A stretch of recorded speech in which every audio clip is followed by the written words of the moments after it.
Coming up on America's Hope, what's it like to succeed against all odds? We'll talk about it. America's Hope starts now.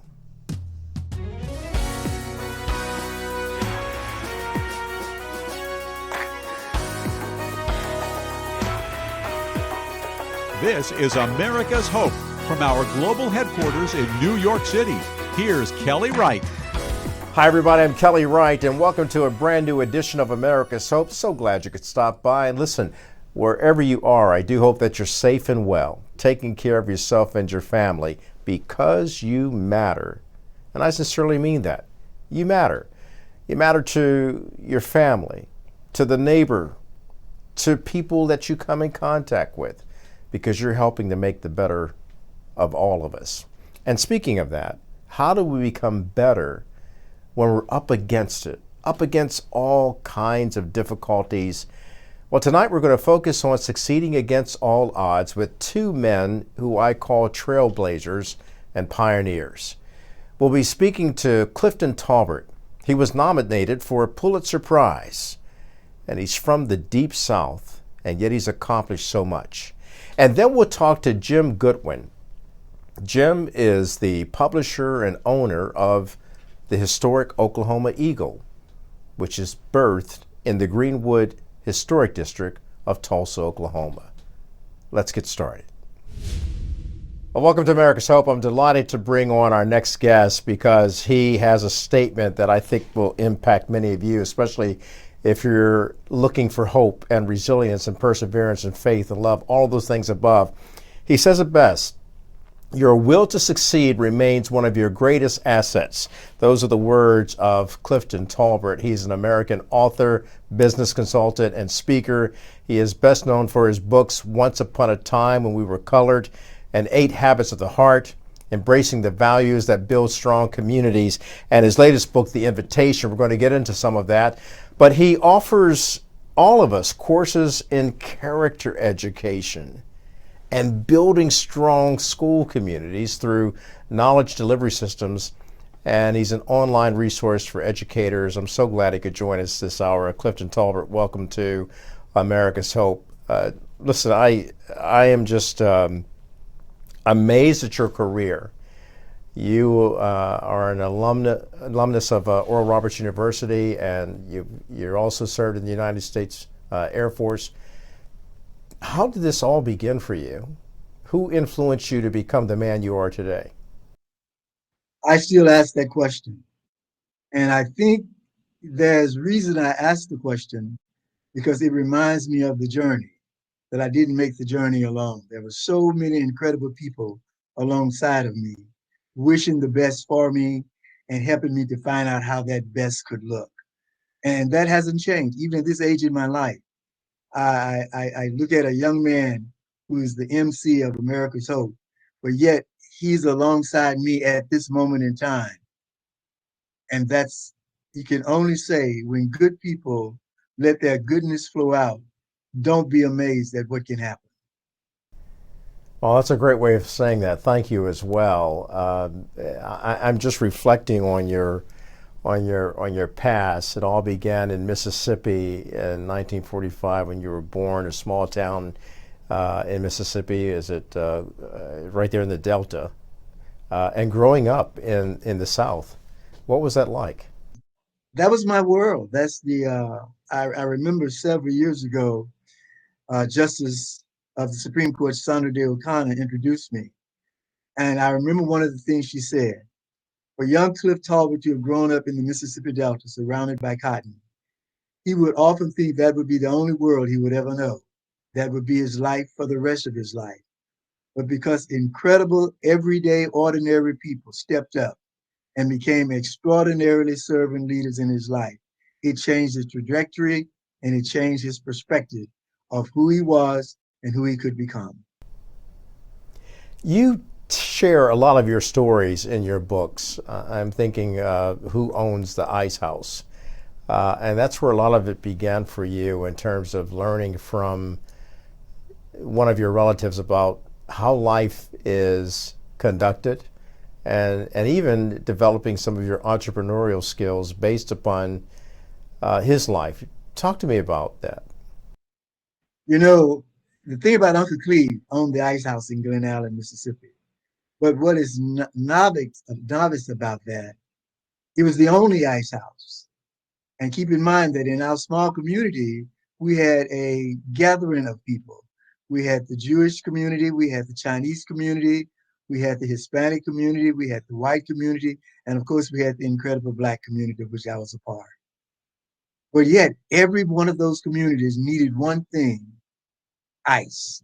It gets hot in the Mississippi Delta, and you had to get your ice from the one ice house in town that was owned by my great uncle, Uncle Cleve Mormon.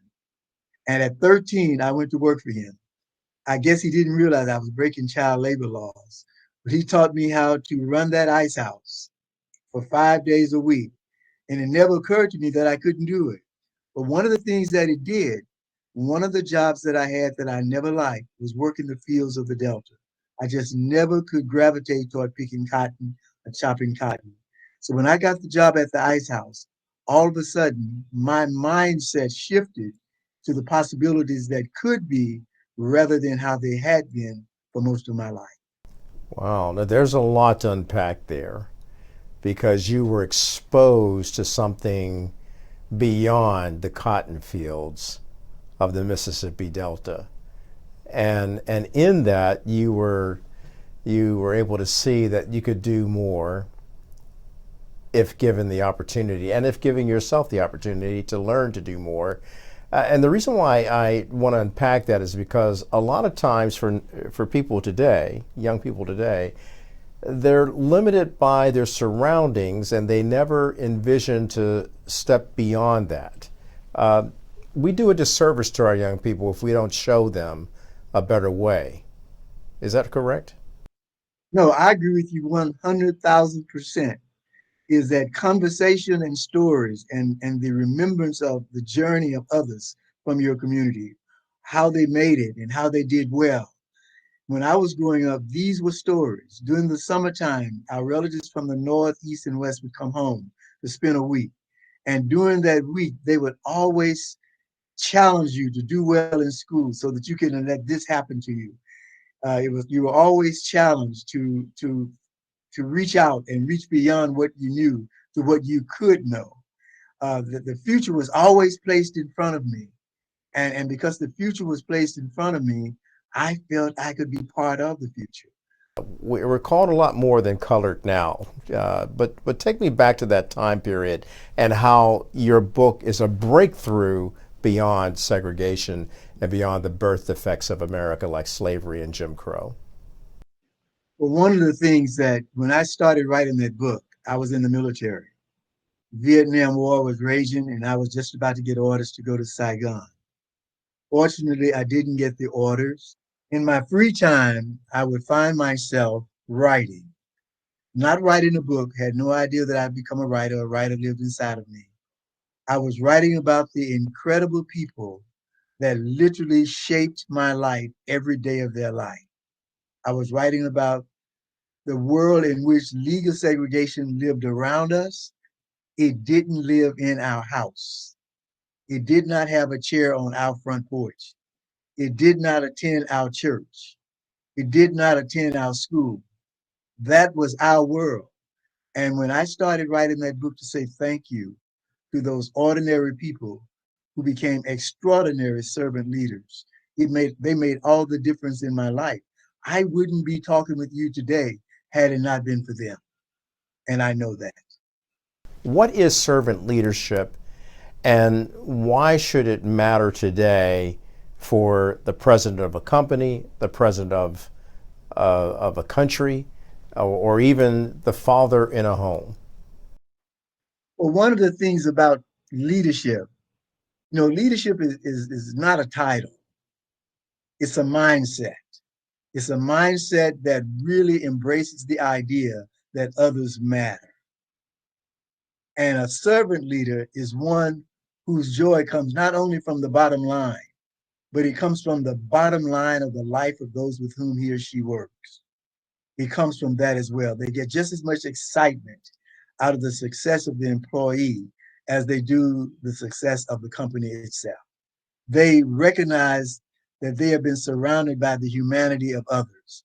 And when that collective activity of diverse humanity, it brings about incredible opportunities and discoveries that does not happen when it's just one person alone. How do you help people understand that character development and education is not always based upon how good you are, or it's based upon how good you become? And those are the best words you just said, how good you have become. Because life is a journey. It's not a stop at a railroad station, it's a journey.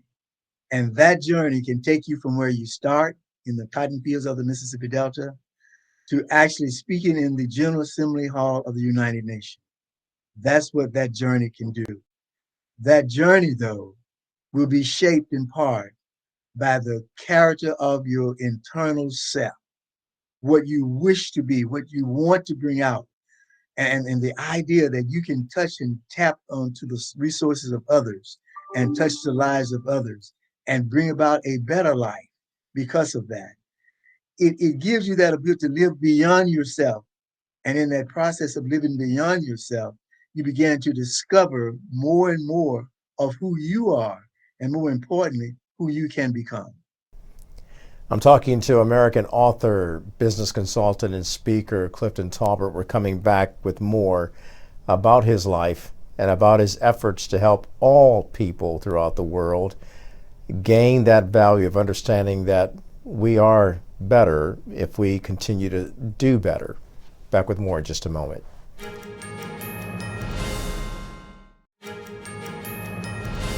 Welcome back to America's Hope. I'm having a wonderful conversation with someone I value. I hold him in high esteem, Clifton Taulbert.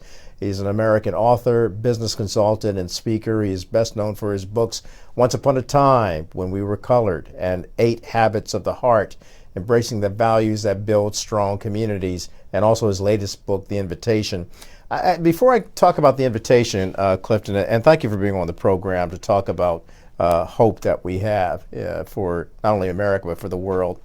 8 Habits of the Heart, Embracing the Values That Build Strong Communities. You know, our communities are so divided in America now, politically, and from a socioeconomic division, and still the lingering racial divisions that we have. How do you take these 8 habits and embrace those values to build strong communities? Because we're in need of this. It's called an intentional focus. And intentional is the right word. It is the word that demands more of us. How can I be a better Clifton? Well, first of all, I have to understand that there are these incredible people all around Clifton as well. I'm not an isolated entity on this planet. I'm part of the 8 to 10 billion people who call this their home. What can I do in order to make it a better journey? Where can I stop along the way and do what was done for me? And that's what the 8 Habits of the Heart is all about. It is showing people that no matter where they are and from where they've come, the journey to where they're going can be impacted now, again and again and again. Good people doing good things can make an incredible contribution to the life of humanity. I got to ask you, I know we have a limited amount of time, but can you give us those 8 habits, a sneak peek at your book? And I want people, look, I want all of you to go out and buy this book, 8 Habits of the Heart, Embracing the Values That Build Strong Communities, because it will build a better you and a better community. Let's talk about those 8 habits. Those 8 habits were introduced to the world by Supreme Court Justice Sandra Day O'Connor. I would never forget her generosity of heart. The first habit is nurturing attitude. The second habit is responsibility. The third habit is dependability. The fourth habit is friendship. The fifth habit is brotherhood, sisterhood. The sixth habit is high expectations. The seventh habit is courage. And the 8th habit that really encapsulates it all is hope. These 8 habits are not definitions to learn. They are people to become. Therein lies the difference. It's not a definition that we're trying to get across. We're trying to get across a way of living that is transformational, not only for yourself, but for those who find themselves surrounded by your life, the way you live your life, and the life that is lived because of it. You have a new book called The Invitation. Talk to us about that and what you're trying to tell the world through this new book that you have called The Invitation. It took me 10 years to write The Invitation. It sank so deeply inside the very soul of my life. What do you do when you're growing up in the Mississippi Delta and legal segregation defined your every move and every act? And now you fast forward 50 years later, you've just come from Germany, where you've spoken in Adolf Hitler's lodge. His hunting lodge became my place to speak about the 8 habits of the heart. So glad that you're sharing these valuable life insights for us. And your message, of course, and your philosophy and how you've lived has gone on to be embraced by companies like Lockheed Martin, Bank of America, Baxter Healthcare, Pacific Coast. You know, I could go on. The Department of Defense, the Department of Justice, the FBI, and K through 12. I marvel at what you've been able to accomplish coming from the Mississippi Delta and your message going around the world from China to the Mississippi Delta. Yet you're telling other people that they can do exactly what you've done. But it had to start somewhere, Clifton, with just you and I are alums from Oral Roberts University, and Oral used to say it's seed faith. Let's talk about that, because it seems like the seed faith that you've applied is moving mountains. Well, you know, it's faith in yourself, faith in humanity, and faith in your God. The idea of clearly understanding that we can't accomplish too much of anything alone. One of the things that Sandra Day O'Connor said in the introduction, when it introduces me at the Library of Congress, she said, no one accomplishes anything by themselves. It is always the weaving of one thread unto another from which something is made. The idea of togetherness, the idea of understanding the corporateness of your life is that, yes, I rode the field trucks. I defined my family as domestic migrant field workers. The truck would come at 5 o'clock, pick you up, take you to a field you didn't know where it was, pick you up at 6 o'clock and bring you home. You do it again. You do it for years. You do it for generations. But at the same time, every day I got on that field truck, there was somebody in that field was telling me, now, boy, you better get your education. You better do that. I had no idea that they meant more than just the books, because they were educators themselves, even though they would have never called themselves as such. But they were the ones who saw a future that I couldn't see, and they wanted me to be there. I remember when I won the NAACP Image Award for Literature, and I was introduced by Denzel Washington and Whitney Houston. I remember walking up to the stage, and I couldn't think of what to say. I was so overwhelmed. But what I said was this: they couldn't come tonight because they were still driving tractors. They were still being maids. They were still shining their shoes from the buckshot dirt that had gotten through them.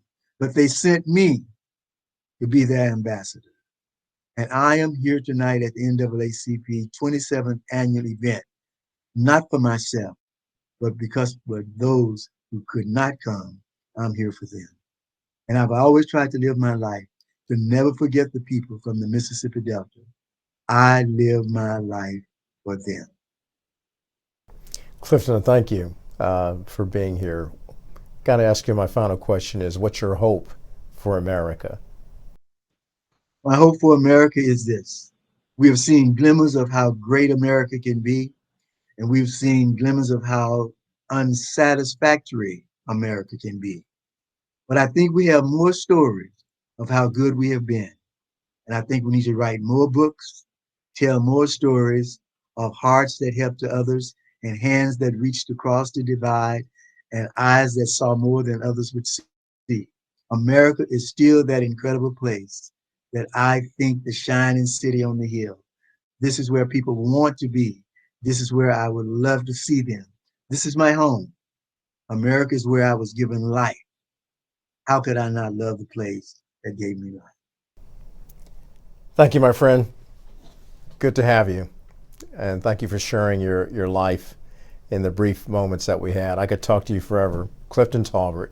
Make sure you check out his books and make sure you really read them and learn from them. But more importantly, just thank you for being on the program today and giving us a little bit of your greatness and your grace. I appreciate what God's doing for you. Thank you all. Back with more in just a moment.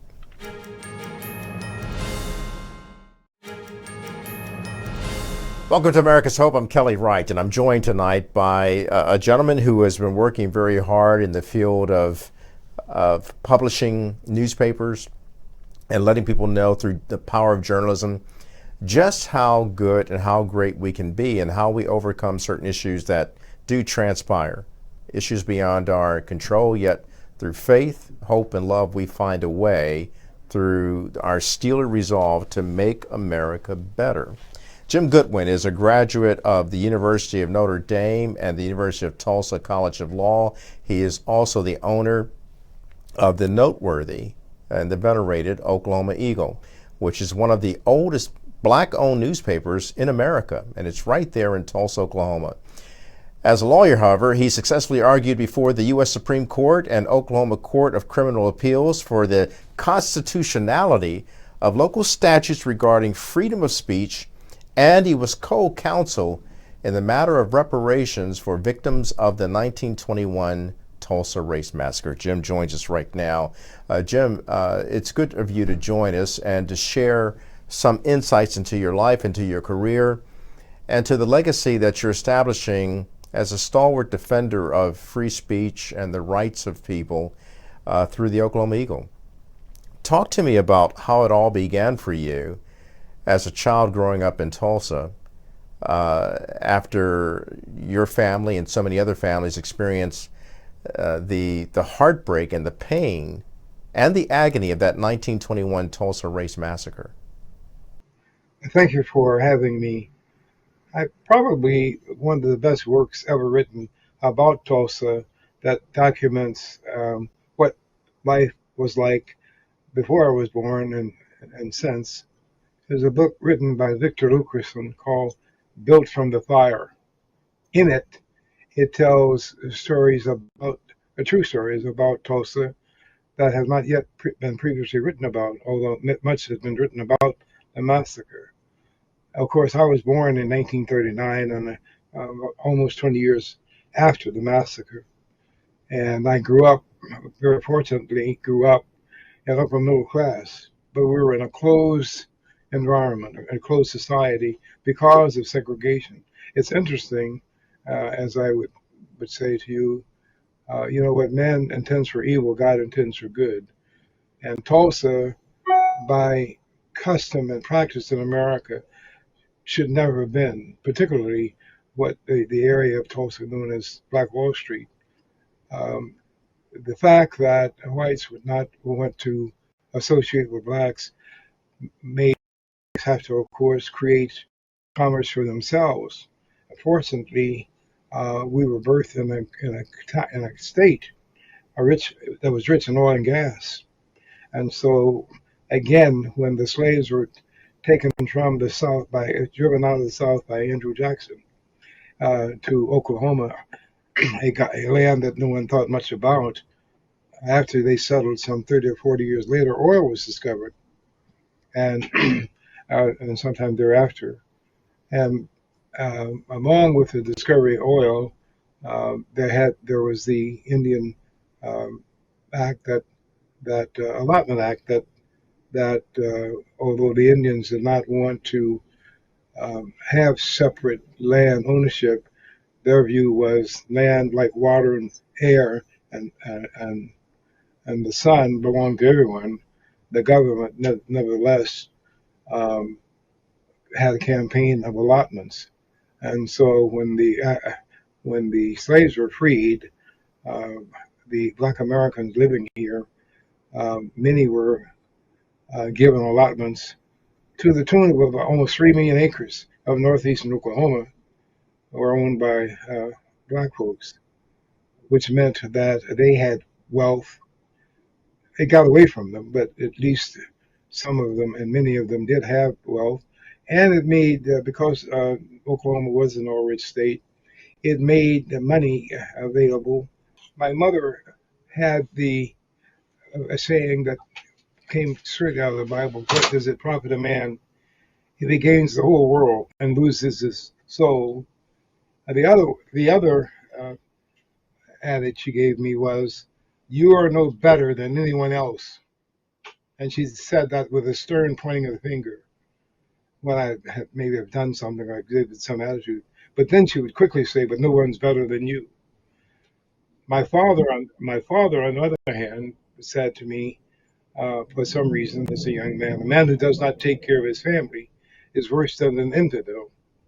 It was those principles, Ray, I think, that have had a embedded in me. When you look at America today, and post the presidential election, Americans are still divided, and they need healing to be united. You've lived in a community that was certainly divided because of what took place in 1921, but you, through your perseverance, have helped build a bridge to healing. What do you think America needs today? We have hunger plenty in America, the richest country in the world, and yet poverty um, abounds. Just a stone's throw from this office that I'm in, there's a homeless camp. I grieve inside. I don't have the resources to reach out and help people who are hungry. But and there's, of course, in this state they eliminated treatments for mental health. I think, and yet you have the richest man in the world, and many other billionaires, and people who are not even billionaires who are living plenty. But the poor are still suffering, and they seem to increase. Mental illness seems to be. What is the answer? I can't answer that. The only thing I can do is to reach out to those around me and try to be of some help if I can. Um, that's where I get my source of inspiration, because I know it's possible.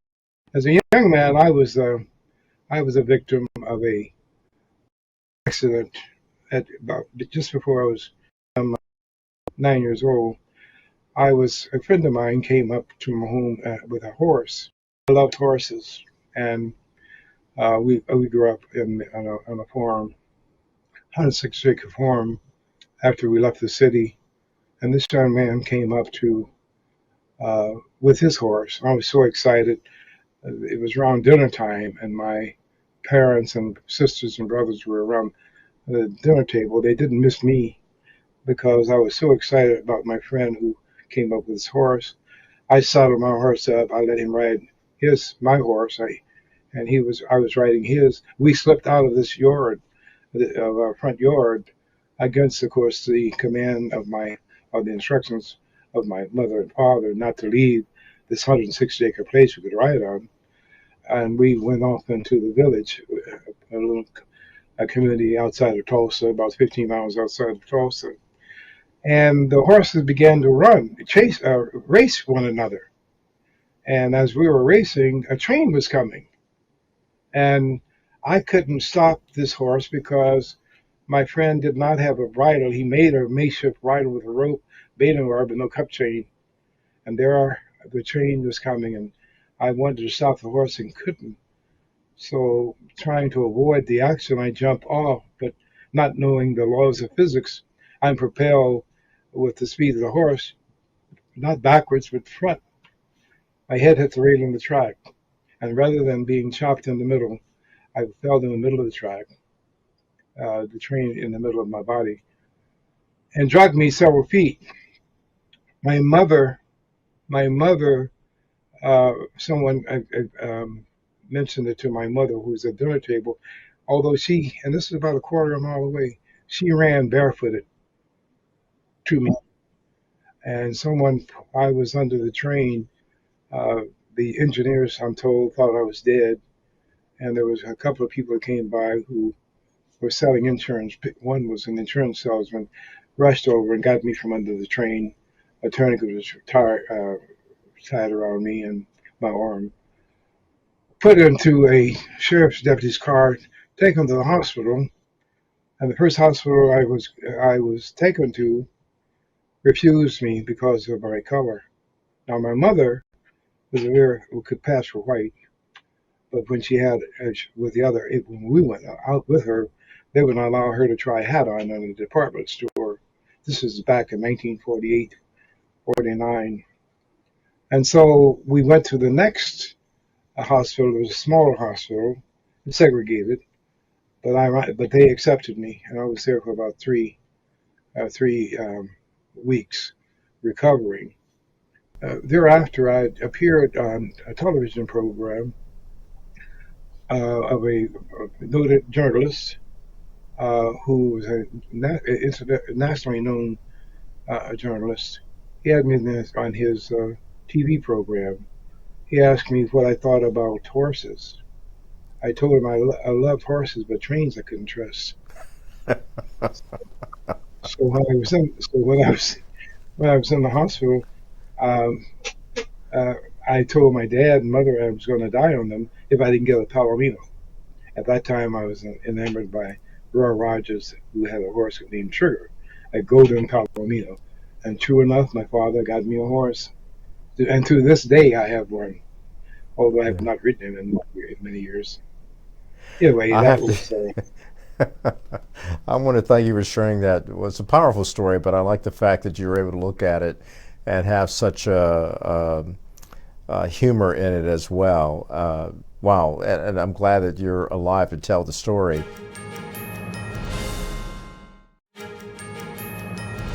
Welcome back to America's Hope. I'm talking to Jim Goodwin about his life and his legacy. He is the publisher of the Oklahoma Eagle. From those experiences, those childhood experiences, and the fact that you've gone on to become a successful attorney, the owner of a newspaper, got to mention the Oklahoma Eagle because it is widely known. You argued a case before the U.S. Supreme Court. What was that like to be a young child growing up in segregated Tulsa with a family, a mother and father helping you, with your siblings, and they're all propelling you to greatness, and you become this attorney? When you were in the Supreme Court arguing your case, did any of this come to mind, like, look where I've come, how did I get here, and thank God that I'm here? not really. I did not actually have to argue the case directly in front of the justices. My fortunately, the issue that I had appealed from arose from a speech that my client had given at the University of Tulsa during the Vietnam War moratorium, and there were some other speakers invited to speak at the chapel of TU. I had just prior to that time, though, I used to be a chain smoker of cigarettes back in 19. Uh, I guess it was I stopped. I've been a pre over 40 years now, but it was 1969, and I was in the hospital because of infected lung and larynx. Anyway, a good friend of mine who now is the former editor of our newspaper, Don Ross, brought me a book called Soul on Ice, written by Eldridge Cleaver. I was so impressed with the eloquence of that book. Today, I've grown this beard as a result of it, and that was back in 1969. But it was grown because Eldridge Cleaver was a member of the Black Panther organization in Oakland, California, and his eloquence so influenced me because the Black Panther organization grew out of police brutality that people in California were experiencing. And so I grew this, and right after I was released from the hospital, they arrested a Black Panther speaker. I didn't, of course, subscribe to the violence, but he used a vulgar word, in the course of his uh, describing his lack of affection for the local police department. He was talking about the Vietnamese War, but at the same time shifted and showed his scorn of the local police department.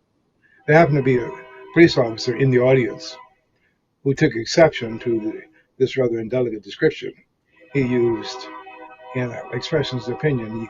He referred to them as MF racist big cops. He was promptly arrested at the conclusion of his speech. Well, that so annoyed me. I knew what obscenity was. It was vulgar, certainly, but it was not obscenity, as I understood the word trained in my own classes. So I took it up by myself. I didn't take it up by myself. Don Ross brought the case to me and asked me to represent him, and we did. I had to go to the U.S. Supreme Court twice. The first time we went to enjoin the prosecution of my client because the statute was clearly unconstitutional, and that they were trying to prosecute him under. Unsuccessfully, I did not succeed because I went directly to the U.S. Supreme Court. The court said, go back, try your case. I came back and tried it. I went before a jury of 6 people. It was a misdemeanor. And the case lasted uh, probably a week, 2 weeks. I can't remember exactly the length of time, but I took into the courtroom an unabridged dictionary and began my opening statement by reading words out of that unabridged dictionary. The judge's face turned red. The prosecutor's face turned red. And by the way, that prosecutor was a classmate of mine in law school. They shut me down because they did not want me to pronounce words that they felt were scurrilous. And I went on with my presentation. But anyway, I brought in the Tulsa University professors to talk about subculture and language and the significance. And anyway, after the conclusion of evidence, I suggested to the jury that this was not a difficult matter. Go in and make your decision. True enough, they went in and 15 minutes came out saying that my client was guilty. So they appealed that matter to the to the state highest court of criminal appeals. They likewise agreed with the jury. Then I had to go back to the Supreme Court, and it was there that the Supreme Court said, send the case back. You let this man go in accordance with our decision. It's that kind of, you were talking about the attitudes of people. We still have, even though this is 2024, we have still vestiges of that in our midst. Interesting enough, that word that I was defending, that became constitutionally permissible to use in the context of speech, uh, was used as a part of a political campaign in the year in the year of 2020 or before. And here, my man was convicted and was sentenced to jail for 30 days. And my point being, the inequities that exist then exist now. And the only thing you can do is, my mother would say, there was one of the other things I would say that my mother taught me, you don't get bitter, you get better. And that has been a guiding principle also. We all have to be all about living together. As Dr. King says, we either, we get together or we die as fools. And so those are the kinds of principles that I hope will continue with me as long as I'm living. And I want to encourage others to do as well. You can disagree without being disagreeable. You can be civil, but without being uh, hateful. We have to build a brotherhood, and we have to do it through nonviolence. But we have to love one another. I mean, that's the mandate for living, is that we love one another, no, despite the ugliness around us. And yes, you may suffer. But, as a kid growing up, watching Bull Connor spray kids with water hoses and adults and see billy clubs hitting people across the head, all those kinds of things that if you're operating in the flesh, you want to fight fire with fire. And King has given us a wonderful, and Gandhi and Thoreau before him have given us great examples of what the best way how we address issues. You may suffer, but you do it for the good of others if you have to, but never compromise yourself with evil. That's good, Jim. I got to ask you, in the short time I have left, first of all, I appreciate all that you've done with the Oklahoma Eagle and throughout your legal career, and certainly being a leader there in Tulsa to help young people understand the values and principles that your parents taught you. You look at America, you look at the landscape of America and the greatness that's within the homes of its people. Based on that, what's your hope for America? Well, again, this is a time for us to go back and look at our roots. We were birthed out of revolution. And those people were seeking religious freedom. They were oppressed in Europe, and I just this morning I thought I need to refresh myself by reading the Federalist Papers. There are so many things that are at stake in our government now. Of course, the American people have spoken. There are attempts to it would appear, at least on the surface, to undermine those basic principles of our constitutional government. And I think it's good for us to go back and revisit the political writers of yesteryear and to refresh ourselves on principles of democracy and what it takes to be free. It's just going to be work. We're going to have to, those of us who've been educated enough and believe in America and democracy, we're just going to have to put our shoulders to the plow and continue, and hopefully that we will improve. We don't want history to repeat itself, but sometimes you feel that people who are not fully imbued with these principles can cause havoc, and we just need to work against that. The fact that I'm involved in the newspaper business, in the last 20 years or so, over 2,500 newspapers have folded. And we're embarking on a venture in which our paper is going to become nonprofit and we're going to concentrate on local news.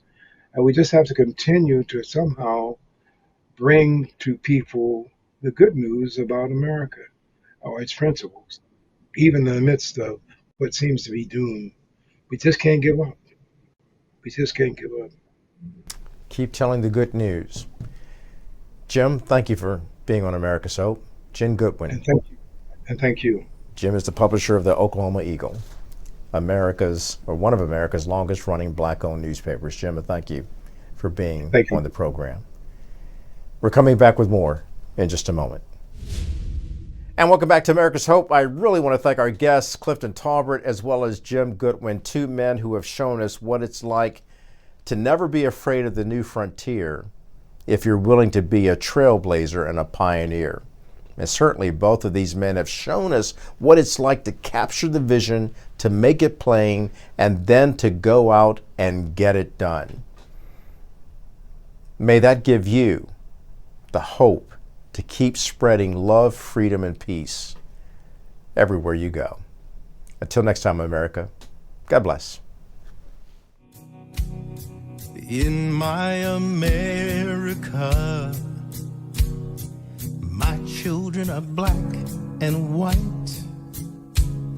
one shade of beautiful, so precious in God's sight.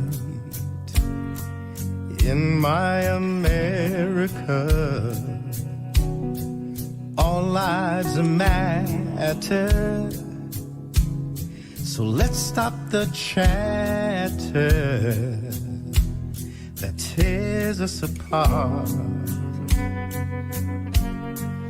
We are a family, together you and me, agreeing to disagree, but still live in harmony. The dream that gives hope to us is as strong as it ever was. United we stand, divided we fall. That's my America. In my America, there is no left or right. We're all on common ground. Darkness gives way to light. In my America, you give more than you take. And when someone has lost their way, you lend them a hand and say, we are a family, together you and me, agreeing to disagree, but still live in harmony. The dream that gives hope to us is as strong as it ever was. United we stand, divided we fall. That's my America.